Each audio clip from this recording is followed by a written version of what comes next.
समाचार टीवी में आज का मुख्य समाचार। पश्चिम बंगाल में कोलकाता के आरजी मेडिकल कॉलेज अस्पताल में एक प्रशिक्षु महिला डॉक्टर से दुष्कर्म और हत्या के मामले में डॉक्टरों का गुस्सा उफान पर है।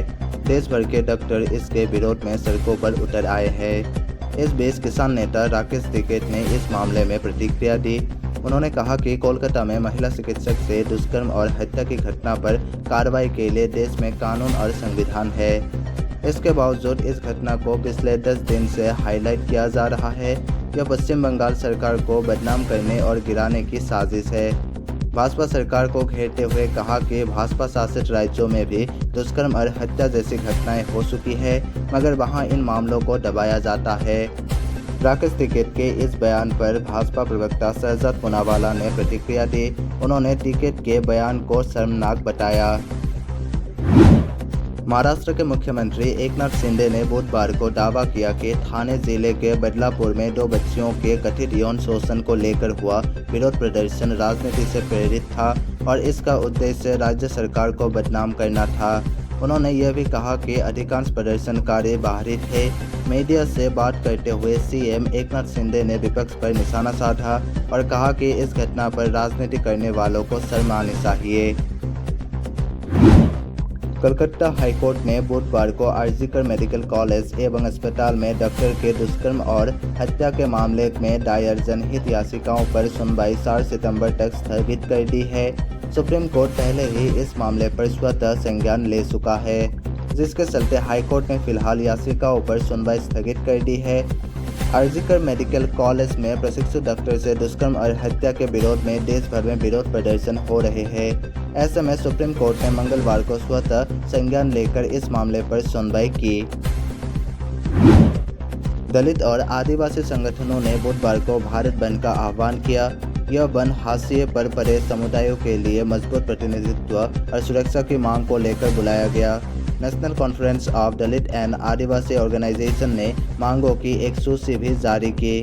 इसमें सबसे अहम अनुसूचित जातियों, अनुसूचित जनजातियों और अन्य पिछड़े वर्गों के लिए न्याय और समानता की मांग है।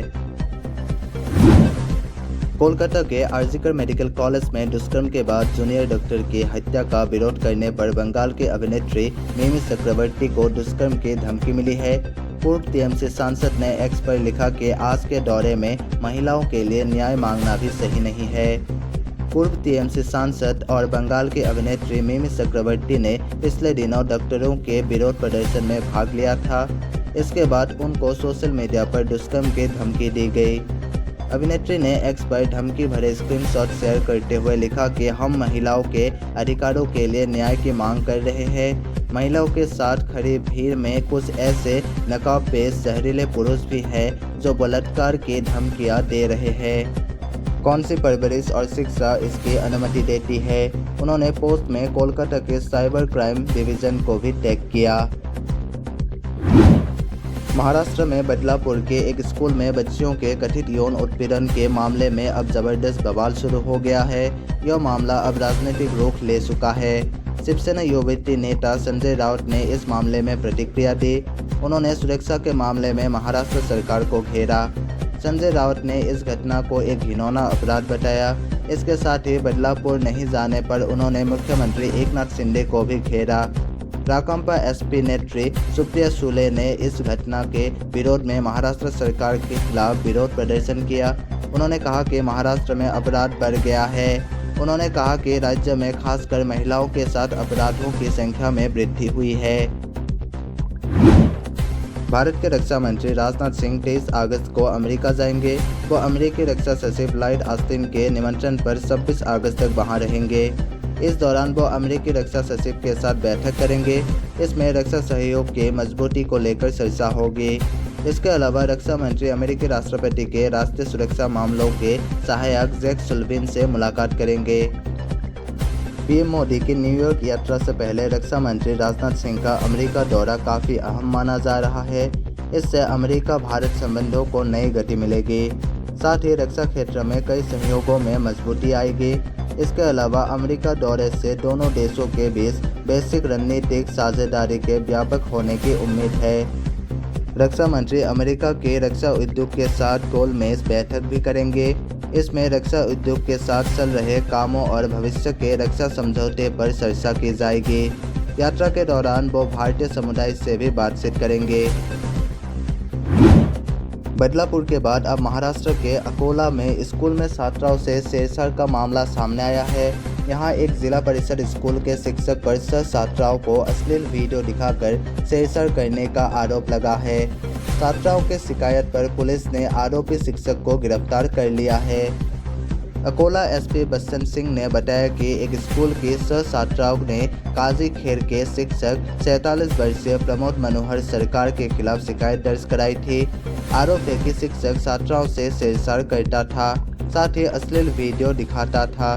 पुलिस ने तत्काल शिकायत दर्ज करते हुए आरोपी को गिरफ्तार कर लिया है। साथ ही पीड़ित छात्राओं के बयान दर्ज किए गए हैं।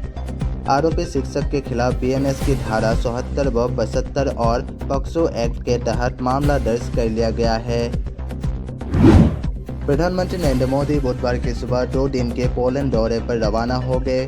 पोलैंड दौरे पर रवाना होने से पहले पीएम मोदी ने एक बयान जारी कर कहा कि मैं पोलैंड के प्रधानमंत्री डोनाल्ड टस्क और राष्ट्रपति अंड्रेज दुदा से मिलने के लिए उत्सुक हूं। मैं पोलैंड में मौजूद भारतीय समुदाय के लोगों से भी मिलूंगा। पोलैंड से मैं यूक्रेन दौरे पर जाऊंगा और राष्ट्रपति व्लादिमीर ज़ेलेंस्की से मुलाकात करूंगा। बीते 45 वर्षों में यह किसी भारतीय प्रधानमंत्री की पहली पोलैंड यात्रा है।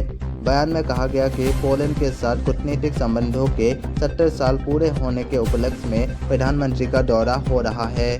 पोलैंड मध्य यूरोप में भारत का अहम व्यापारिक साझेदार है। महाराष्ट्र के बदलापुर में बच्चियों के यौन शोषण के विरोध में हुए बवाल के बाद बुधवार सुबह हालत सामान्य रहे। रेलवे स्टेशन पर पुलिस बल तैनात किया गया। इस दौरान ट्रेनों का सुरक्षित संचालन कराया गया। पुलिस ने अफवाहों पर लगाम लगाने के लिए कुछ दिन के लिए इंटरनेट सेवाएं बंद कर दी है। कई विरोध प्रदर्शन और बवाल करने पर पुलिस ने 300 लोगों के खिलाफ एफआईआर दर्ज की है, जबकि 40 लोगों को गिरफ्तार किया। इन्हें कोर्ट में पेश किया जाएगा। तमिलनाडु के कृष्णागिरी में फर्जी एनसीसी शिविर में एक छात्रा से दुष्कर्म और 12 छात्राओं के यौन शोषण का मामला राष्ट्रीय महिला आयोग ने स्वतः संज्ञान लिया है। आयोग ने डीजीपी चेन्नई को मामले के निष्पक्ष जांच और आरोपियों के खिलाफ कार्रवाई करने के निर्देश दिए हैं। साथ ही पुलिस और राज्य सरकार से 3 दिन में रिपोर्ट मांगी है। ऑल इंडिया मजलिस-ए-इत्तेहादुल मुस्लिमीन यानी कि AIMIM महाराष्ट्र में महाविकास अघाड़ी के साथ मिलने की इच्छुक है। इसका उद्देश्य सत्तारूढ़ भाजपा को 20 चुनाव में हराना है। AIMIM के प्रदेश अध्यक्ष इम्तियाज जलील मुंबई में पार्टी की बैठक के बाद संवाददाताओं से बात कर रहे थे। एक सवाल के जवाब में उन्होंने कहा कि हमने लोकसभा चुनाव के दौरान भी यही कहा था और हम MBA को फिर से साथ मिलाने का प्रस्ताव दे रहे हैं क्योंकि हम भाजपा को हराना चाहते हैं। मणिपुर सरकार ने कहा कि राज्य में सांप्रदायिक हिंसा भड़काने के लिए मुख्यमंत्री N बीरेन सिंह की छेड़छाड़ की हुई एक ऑडियो क्लिप सोशल मीडिया पर साझा की जा रही है। मणिपुर सरकार के सूचना एवं जनसंपर्क निदेशालय की ओर से सोमवार को एक अपील जारी की गई। इसमें लोगों से कहा गया कि वे सोशल मीडिया और समाचारों में प्रसारित ऐसे बेबुनियाद सामग्री पर विश्वास न करें और ऐसे झूठी एवं मनगढ़ंत सूचना फैलाए भी नहीं। विज्ञप्ति में चेतावनी दी गई कि यदि कोई व्यक्ति ऐसी निराधार बातों को फैलाने में संलिप्त पाया जाता है तो उसके खिलाफ मुकदमा चलाया जाएगा।